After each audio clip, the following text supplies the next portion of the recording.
So hi guys, welcome back to my two videos. तो इस video में दोस्तों डिस्कस करने वाले हैं यहाँ पर कुछ इंपॉर्टेंट कंपनीज को और उनसे रिलेटेड कुछ इंपॉर्टेंट अपडेट्स हैं जिसकी बात करेंगे इस वीडियो में।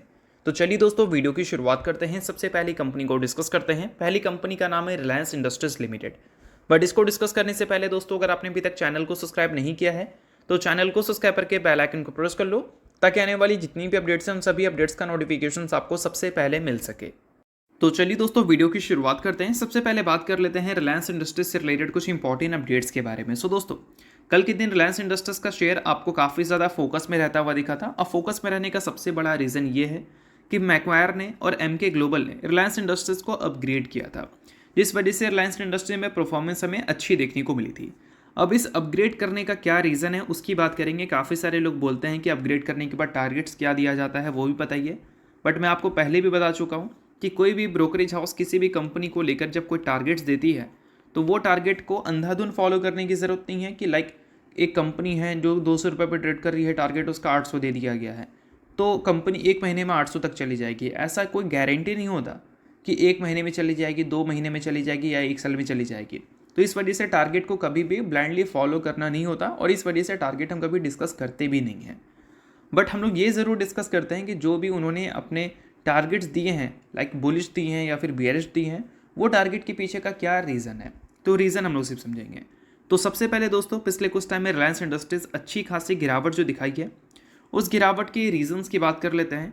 और वो रीज़न है इसके अर्निंग्स, जो कि काफ़ी टाइम से ग्रो करते हुए दिखे नहीं है। अगर कंपनी के ईपीएस ग्रोथ को देखोगे तो वो थोड़ा साइडवेज ज़्यादा परफॉर्म करती हुई दिख रही है। अगर इसको कंपैरिजन करोगे पहले से, 3 साल का compounded growth revenue and profit का हम देखें तो रेवेन्यू 24% सीएजीआर से ग्रो हुआ है और वही प्रॉफिट करीब हमें 16% सीएजीआर से देखने को मिली है।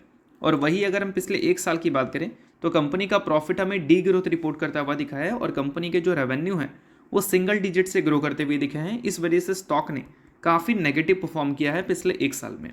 तो आई होप आपको गिरावट के रीज़न समझ आ गए होंगे। अब बात कर लेते हैं कि ब्रोकरेज हाउस ने क्या रीजंस रखा है, क्यों उन्होंने इतने आउट परफॉर्म रेटिंग्स दी हैं। तो देखो दोस्तों, उन्होंने बताया है कि FY25 से FY27 तक इनके जो EPS हैं वो हमें 15 से 16% से ग्रो करते हुए नज़र आ सकते हैं। मतलब 15 से 16% EPS ग्रोथ हमें देखने को मिल सकती है CAGR से 2027 के फाइनेंशियल ईयर तक। अब अगर ये हो जाता है तो अच्छी बात रहेगी, और अगर नहीं होता है तो फिर रिलायंस इंडस्ट्रीज़ को लेकर और भी काफ़ी सारे अपडेट्स आपको देखने को मिलेंगे। और दोस्तों, आप सभी को पता होना चाहिए कि रिलायंस इंडस्ट्रीज़ के जो अर्निंग्स पिछले कुछ टाइम से ग्रो नहीं किए हैं, इसके पीछे के रीजंस क्या हैं। तो देखो दोस्तों, यहाँ पर कोटक इंस्टीट्यूशनल इक्विटीज़ ने हाईलाइट किया है कि रिटेल डिमांड हमें वीक देखने को मिला है और इस वजह से रिलायंस इंडस्ट्रीज़ का परफॉर्मेंस हमें वीक देखने को मिल रही है। और उम्मीद था कि 2025 में जियो का और रिटेल का हमें IPO देखने को मिलेगा। अब रिटेल के IPO की बात करें तो IPO के डेट्स तो अभी हमें देखने को नहीं मिले हैं, बट पिछले कुछ टाइम से जो डिमांड में कमी आई है रिटेल सेक्टर में, उस वजह से इनके नंबर्स ज़रूर वीक हुए हैं, जिसके वजह से इनके जो वैल्यूशंस हैं उसमें हमें $50 बिलियन की कट देखने को मिली है। और IPO से पहले कोई भी कंपनी ऐसा बिल्कुल भी नहीं चाहेगी, वो अपने प्रॉफिट्स को बढ़ाना चाहेगी। तो फिलहाल दोस्तों, यहाँ पर बताया गया है कि उनके वैल्यूशंस को बूस्ट करने के लिए वो जॉब को कट करते हुए नज़र आ सकते हैं, यानी कि उनके जो एम्प्लॉयज़ हैं उनको कुछ निकालते हुए नज़र आ सकते हैं, जिससे अल्टीमेटली उनके जो एक्सपेंसेस हैं वो कम हो जाएंगे और इनके प्रॉफिट्स बढ़ जाएंगे, जिससे इनके वैल्यूशंस में उछाल आ सकती है। अब देखते हैं कि IPO के डेट्स हमें कब तक देखने को मिलेंगे, बट अभी तक IPO के क्या प्लान्स हैं वो रिलायंस इंडस्ट्रीज़ की तरफ से हमें क्लियर होता हुआ दिख रहा है। तो चलिए अब डिस्कस करते हैं अगली कंपनी को। नाम है दोस्तों हिंदुस्तान एरोनॉटिक्स लिमिटेड, यानी कि HAL। अब HAL की बात करें तो लास्ट ट्रेडिंग डे और उससे पहले HAL का शेयर और बाकी की जो डिफेंस कंपनी है वो बहुत ज़्यादा फोकस में थी, क्योंकि यूरोपियन यूनियन ने डिफेंस को बढ़ाया था, यानी कि डिफेंस स्पेंडिंग को उन्होंने बढ़ाया था। और जो भी हमारी डिफेंस कंपनी उनके साथ जुड़ी हुई हैं उन सभी कंपनीज़ को उससे अच्छा कामकाज मिल सकता है, जिस वजह से स्टॉक में अच्छी परफॉर्मेंस आपको दिखी थी। बट इन सारी चीज़ों के बाद दोस्तों, HAL से रिलेटेड कुछ अपडेट्स की बात कर लेते हैं। तो देखो, कुछ टाइम पहले एक डेटा पब्लिश हुआ था ब्रोकरेज हाउस का, जिस डेटा में उन्होंने कंपेयर किया था डिसॉल्ट एविएशन को, जो कि HAL के ग्लोबल पीयर्स हैं, यानी कि ग्लोबली अगर देखा जाए तो HAL की ये कॉम्पिटिटर है। अब उनको कंपेयर किया था HAL से और वैल्यूशंस बताया था HAL का एक्सपेंसिव। बताया था उन्होंने कि डिसॉल्ट की बात करें तो लास्ट फाइनेंशियल ईयर उन्होंने रेवेन्यू रिपोर्ट किया था $5.19 बिलियन का और प्रॉफिट रिपोर्ट किया था $974 बोल सकते हैं मिलियन डॉलर का। और वही HCL की बात करें तो इनका जो रेवेन्यू था वो 3.67 बिलियन डॉलर था, जो कि डसॉल्ट एविएशन से कम था, और प्रॉफिट 921 मिलियन डॉलर हमें देखने को मिल रही थी, जो कि उनके अगर प्रॉफिट से कंपेयर करें तो हमें कम ही देखने को मिल रही थी। बट वही अगर हम इंटरप्राइजेज वैल्यू की बात करें तो वहाँ पर HCL का वैल्यू था 41 बिलियन डॉलर, और वही डसॉल्ट एविएशन का वैल्यू था 6.7 बिलियन डॉलर। और अगले 2 साल को लेकर ग्रोथ रेट जो उन्होंने बताया था CAGR से, तो डसॉल्ट का बताया था कि उन्होंने प्रिडिक्ट किया है कि उनके जो अगले 2 साल में रेवेन्यू है वो 24% CAGR से और प्रॉफिट 12% CAGR से ग्रो कर सकते हैं। और वही HCL के रेवेन्यू हमें 13% CAGR से और प्रॉफिट 8% CAGR से ग्रो करते हुए नज़र आ सकते हैं। और अगर हम 2023 के कैलेंडर ईयर की बात करें तो वहाँ पर इनके जो ऑर्डर बुक थे उसमें भी डिफरेंस हमें दिख रही थी। डसॉल्ट के पास 41 बिलियन डॉलर के ऑर्डर बुक थे, वही HCL के पास 11 बिलियन डॉलर के ऑर्डर बुक थे। तो ये जो सारे डेटा उन्होंने दिखाया था, तो ये सारे डेटा के बेसिस पे वो ये बोलना चाह रहे थे कि HCL के जो नंबर्स हैं, HCL के जो ऑर्डर बुक हैं, उन सब के कंपैरिजन में HCL का जो वैल्यूशन है वो ज़्यादा है। और अभी अगर पिछले कुछ टाइम से देखोगे तो HCL का वैल्यूशन 50% से ज़्यादा या 50% तक लगभग आपको टूटता हुआ दिखा था। और इसका मतलब ये है कि कहीं ना कहीं उनके जो स्टेटमेंट्स थे कंपेयर करके ग्लोबल पीयर्स से, वो कहीं ना कहीं काफ़ी हद तक सही भी थे।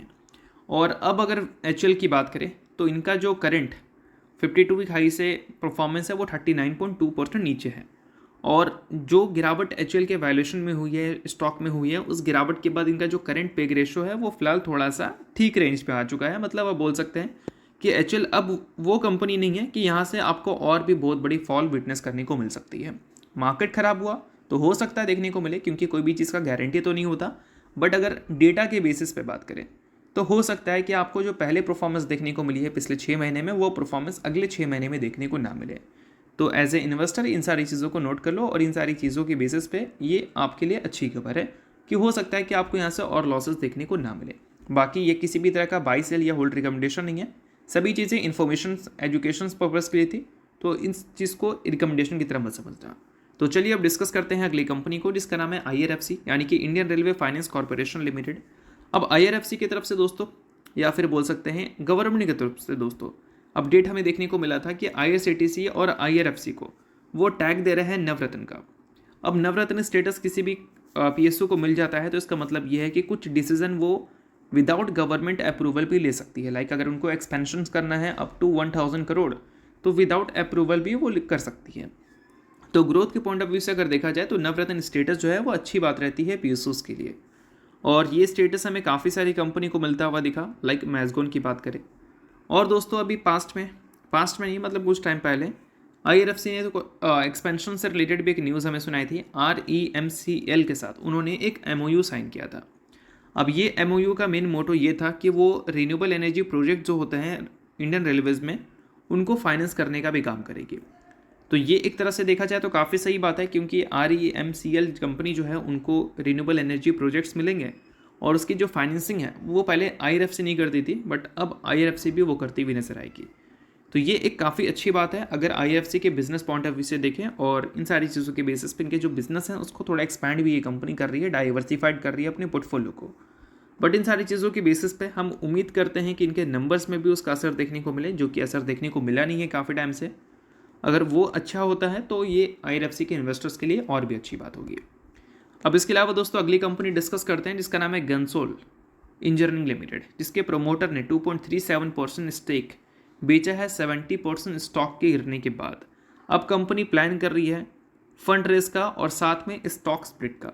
सो दोस्तों अगर आप इस कंपनी के इन्वेस्टर हैं तो आपको पता होना चाहिए कि 13 मार्च को ये कंपनी का बोर्ड मीटिंग है, जिस बोर्ड मीटिंग में कंपनी स्प्लिट का प्रपोजल, फंड रेस का प्रपोजल और भी काफ़ी सारे प्रपोजल्स यहाँ पर रखने वाली है, like foreign currency convertible bonds.